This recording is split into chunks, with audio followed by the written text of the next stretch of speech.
Bonjour à tous et bienvenue dans cette nouvelle vidéo, bienvenue dans cette nouvelle critique à chaud. C'est le cas de le dire parce que je sais pas pour vous mais moi il fait 35 degrés dans mon studio. Aujourd'hui, on va parler de l'une des sorties de la semaine. Il s'agit d'un drame post-apocalyptique réalisé et interprété par Casey Affleck qui s'intitule Light of My Life. Alors Casey Affleck, pour resituer un petit peu, c'est le frère de Ben Affleck. Il est donc réalisateur et acteur. Il s'est fait connaître en jouant pour son frère dans le film Gone Baby Gone. Il s'est également fait connaître en assassinant Brad Pitt dans l'assassinat de Jesse James. Et il a eu un Oscar d'interprétation en 2017 pour son rôle dans Manchester by the Sea. Et comme on va le voir dans cette vidéo, suite à cet Oscar, il a eu quelques petits soucis. Et s'il revient aujourd'hui avec le film Light of My Life, ça n'est sans doute pas anodin. Alors Light of My Life, de quoi ça parle? Dans un futur proche, une maladie qui ne touche que les femmes a décimé la population féminine sur Terre. Il ne reste presque plus aucune femme sur Terre. Imaginez juste un instant la tristesse de ce monde, un monde sans femmes, un monde sans Jennifer Lawrence, un monde sans Nadine Morano. Dans ce monde donc, les rares femmes qui sont encore en vie sont séquestrées par les hommes. Alors le film a le bon goût de rester assez implicite sur ce sujet, mais on se doute que les hommes ne les séquestrent pas pour jouer au Monopoly, hein? Et dans ce monde devenu hostile et très violent, forcément, un homme interprété par Casey Affleck tente de soustraire sa petite fille à la convoitise des survivants en la faisant passer pour un petit garçon, ce qui est encore possible étant donné qu'elle est encore préado. Alors la première chose qui nous vient devant Light of My Life, c'est une impression de déjà vu. On pense notamment au Fils de l'homme de Alfonso Cuarón, bien sûr, pour cette idée de l'enfant rare, de l'enfant précieux, de l'enfant convoité.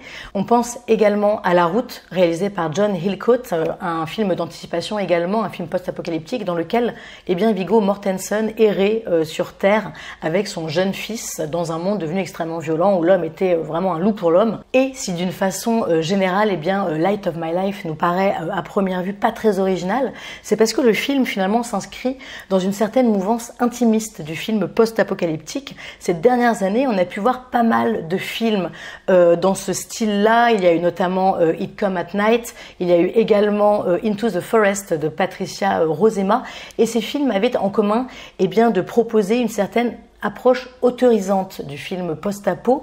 Ils avaient en commun de proposer une réflexion sur l'humanité plutôt que de rechercher le spectaculaire. Light of My Life, c'est un film qui fait également le choix d'être épuré, d'être minimaliste, mais qui n'est jamais ennuyeux. Par contre, ça c'est assez important.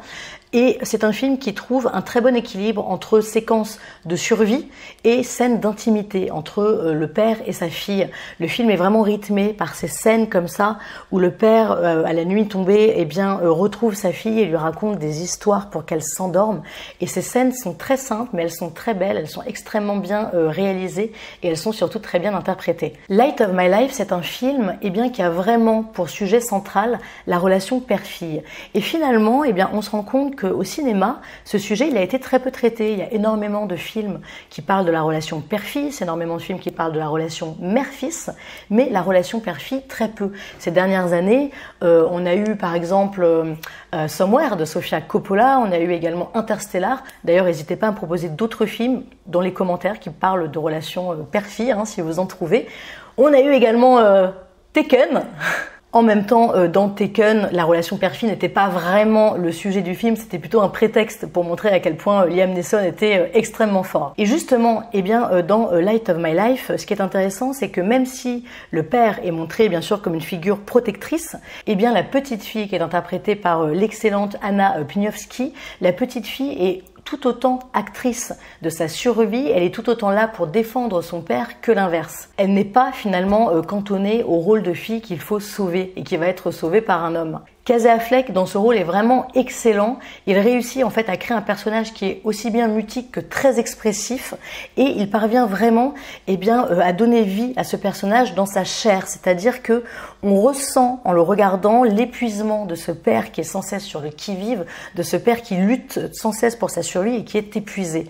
Et puis Casey Affleck, il est également donc comme je l'ai dit aux commandes de la réalisation de Light of My Life. C'est son second long métrage après le documentaire consacré à Joaquin Phoenix intitulé I'm Still Here, que je vous recommande d'ailleurs, j'avais trouvé vraiment hilarant. Et le fait que Casey Affleck revienne avec le film Light of My Life, eh bien c'est assez lourd de sens. Il faut savoir qu'au cours des dernières années, Casey Affleck a presque disparu des radars du système hollywoodien car il a été accusé de harcèlement sexuel de façon assez grave par plusieurs femmes. Et donc revenir avec un film dans lequel une jeune femme est convoitée par tous les hommes de la Terre et dans lequel elle est protégée par son père, eh bien c'est peut-être pas si anodin finalement. Alors je ne dis pas du tout ça pour dévier vers le privé, vers la vie privée de Casey Affleck au détriment du cinéma. Bien sûr on est là pour parler de cinéma, mais il est quand même indéniable je pense de dire que le contexte dans lequel on écrit un film est très important. Est-ce qu'on pourrait juste faire une pause quand même pour parler du titre de ce film? On est quand même d'accord que Light of My Life, ça fait plus penser à une chanson de Mariah Carey qu'à un film post-apocalyptique. On est d'accord? Ok, d'accord. Merci. Non, c'était juste pour qu'on soit bien d'accord. Allez, on reprend. Dans Light of My Life, eh bien, il y a une portée symbolique qui est très intéressante. Casey Affleck décide dans son nouveau film, eh bien, d'imaginer un monde dans lequel la femme serait en permanence une proie pour l'homme. Ce qui correspond quand même pas mal au monde déjà dans lequel on vit, mais bon, ça c'est autre chose. Et finalement, eh bien, Light of My Life devient une sorte de parabole de notre société, ça devient une sorte de conte qui parle de la place de la femme dans notre société. Alors, est-ce que c'est une volonté de rédemption du réalisateur ou pas? En tout cas, moi je trouve que c'est très réussi, que le sous-texte du film est très intelligent. Et puis, Light of My Life, eh bien... Light of my life. Et puis Light of My Life, eh bien c'est également un film initiatique dans lequel il est question du passage de l'enfance à l'adolescence, puisque le père, pour préserver sa fille du désir des hommes, va la maintenir dans une espèce d'enfance artificielle. Il va en faire un être androgyne, un être asexué. Est-ce que j'ai le droit de dire asexué ou est-ce que la vidéo va être directement démonétisée? Non mais parce que je sais pas, du coup, tant qu'à faire, je m'ouvre une bière face caméra. Il va donc, soi-disant, pour son bien, pour sa survie, maintenir sa fille dans l'enfance en créant ainsi une espèce de barrière infranchissable entre eux et le reste du monde. C'est clairement une métaphore un petit peu de ces parents qui aimeraient que leurs enfants ne grandissent jamais. Si vous êtes une fille et que vous avez un père, vous savez de quoi je parle, aïe aïe aïe aïe. Pour terminer, un mot sur la lumière. Lorsque l'on intitule son film Lumière de ma vie, évidemment, on a quand même tout intérêt à soigner sa lumière. Le chef-op ici, c'est Adam Arquepau, à qui on devait déjà la lumière de la saison 1 de True Detective. Et il réussit vraiment à créer une atmosphère visuelle assez unique dans le film, ce qui fait que le film finalement est à la fois très sombre et intensément lumineux. La lumière est sublime, la musique aussi d'ailleurs, mais bon, ça c'est autre chose. La musique est omniprésente dans le film, elle est absolument sublime, elle vient juste surligner l'émotion au moment où il le faut.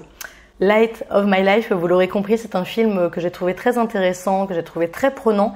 Je vous le recommande vraiment. Et puis, comme vous le verrez, si vous décidez d'aller voir le film en salle, c'est un film dans lequel les personnages souffrent constamment du froid, dans lequel on évolue dans la neige en permanence. Et ça fait du bien en plein mois d'août de voir un film comme ça. Pire argument du monde!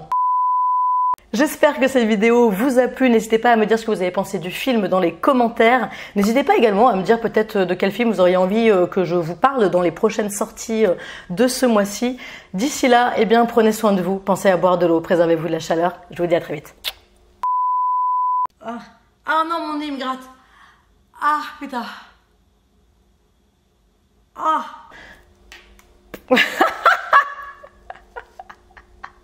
Je suis trop contente de ma phrase, c'est ouf. Il fait vraiment prendre vie à ce personnage. Pas du tout, mais pourquoi? Mais pourquoi je bloque sur ce passage-là? C'est dingue. Wow. Devient une sorte de parabole, une sorte de... Pourquoi je répète une parabole? Ah, regarde comment je fais comme ça.